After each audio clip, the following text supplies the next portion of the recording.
ये आकाशवाणी रायपुर है। छत्तीसगढ़ी समाचार बुलेटिन के संग मीनल तिवारी के जय जोहार। अब सुनो आज के प्रमुख समाचार। प्रधानमंत्री है कुछ एक राज्य में कोरोना के बढ़त मामला में संशय जतावत कहिन कि जांच, निगरानी, इलाज और टीकाकरण ले ही कोरोना महामारी ऊपर नियंत्रण पाए जा सकथे। मुख्यमंत्री है पावर कंपनी में 2,500 ले ज्यादा पदमन में भर्ती के दिन निर्देश, स्थानीय लोगन ला मिलही नौकरी। और जनजाति समुदाय ला कोरोना टीकाकरण कोती जागरूक करे बर कोविड टीका संग सुरक्षित वन धन और उद्यम अभियान के शुरुआत केंद्र सरकार कोती ले करेगे है। देश भर में 18 बछर ले ज्यादा के सबो लोगन बर सरकारी केंद्र मन में मुफ्त में टीकाकरण अभियान चलाए जाथे। आप मन ले अपील है कि कोविड रोधी टीका जरूर लगवाओ। कोरोना महामारी बर कोनो किस्म के कोताही झन बरतो। जब तक जरूरत नहीं है घर ले बाहर झन निकलो और ये सरल उपाय के पालन करो। मास्क लगाओ, 2 गज के सुरक्षित दूरी बनाए रखो, घेरी बेरी साबुन ले हाथ धोवाओ। लोगन मन ला कोरोना ले जुड़े जानकारी दे और उनकर मार्गदर्शन बर राष्ट्रीय हेल्पलाइन नंबर हवय। छत्तीसगढ़ बर हेल्पलाइन नंबर हवय 104 और 0771 223591। संगे संग राष्ट्रीय हेल्पलाइन नंबर हवय 1075। अब समाचार विस्तार ले।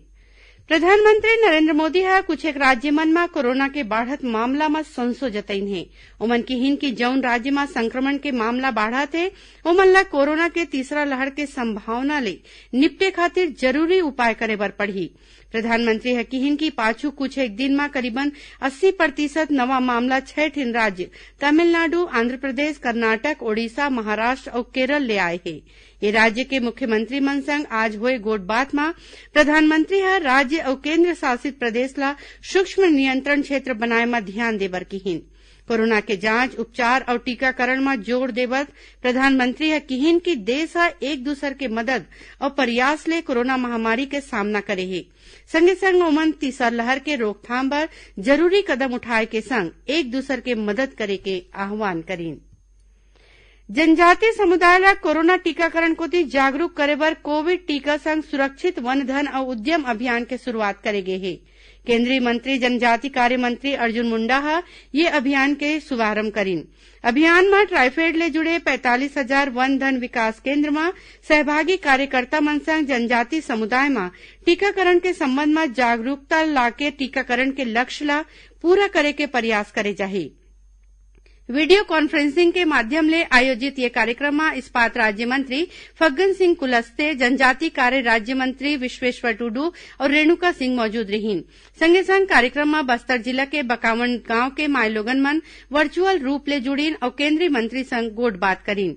उन्हें विधानसभा अध्यक्ष डॉक्टर चरणदास महंत ये निर्देश जारी करे रहीन कि टीकाकरण नहीं करवैया सदस्य मन ला विधानसभा सत्र के बेरा सदन में प्रवेश नहीं दे जाही। ऐसने अभी रायपुर नगर निगम में 23 जुलाई ले होवैया सामान्य सभा के बैठका में टीका नहीं लगवैया पार्षद मन शामिल नहीं हो सके। रायपुर महापौर एजाज ढेबर ये संबंध में जानकारी दीन है। राजनांदगांव पुलिस प्रशिक्षण केंद्र में काली 35 जन जवान कोरोना पॉजिटिव पाए गए हैं।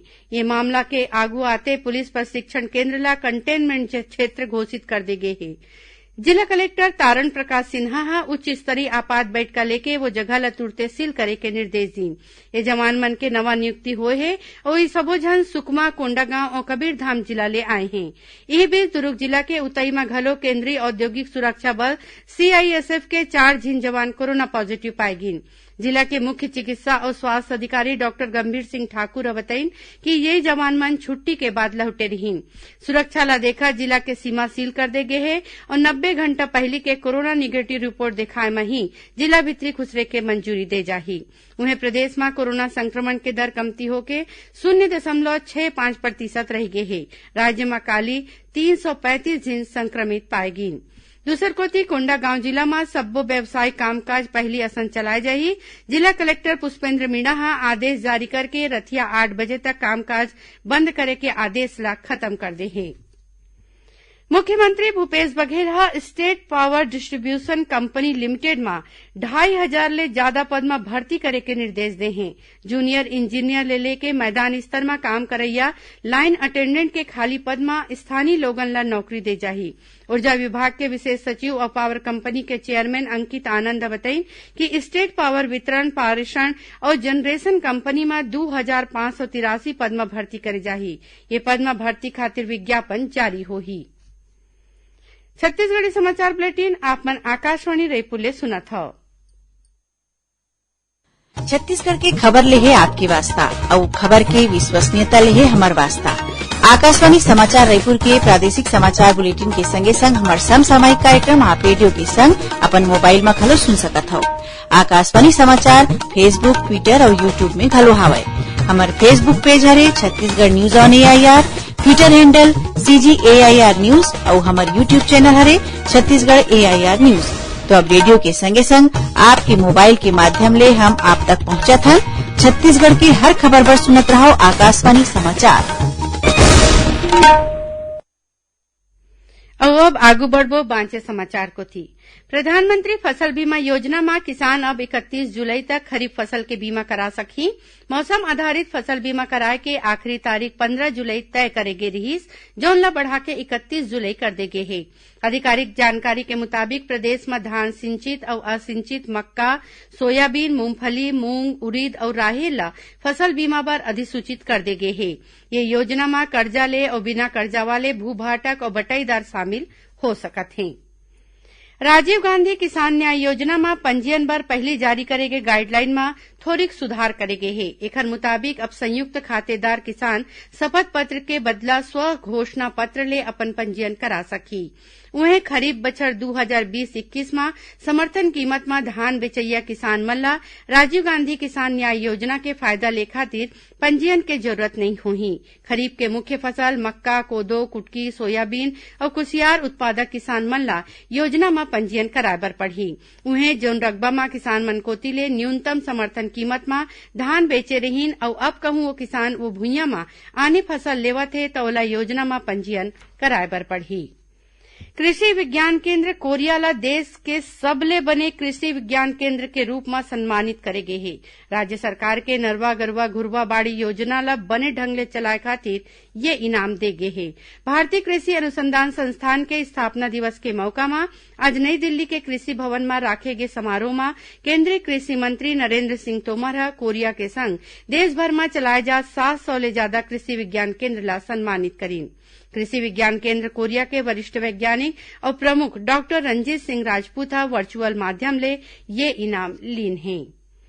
प्रदेश में खातू और किसान मन के समस्या ला लेके भारतीय जनता पार्टी के किसान मोर्चा आज एक दिवसीय प्रदर्शन करीन। महासमुंद में सांसद चुन्नी लाल साहू और आने प्रतिनिधि मन संग ये प्रदर्शन करेगी। उन्हें महासमुंद में भारतीय जनता पार्टी राज्य सरकार ले पेट्रोल और डीजल में टैक्स कमती करे के मांग करत साइकिल रैली निकालीन।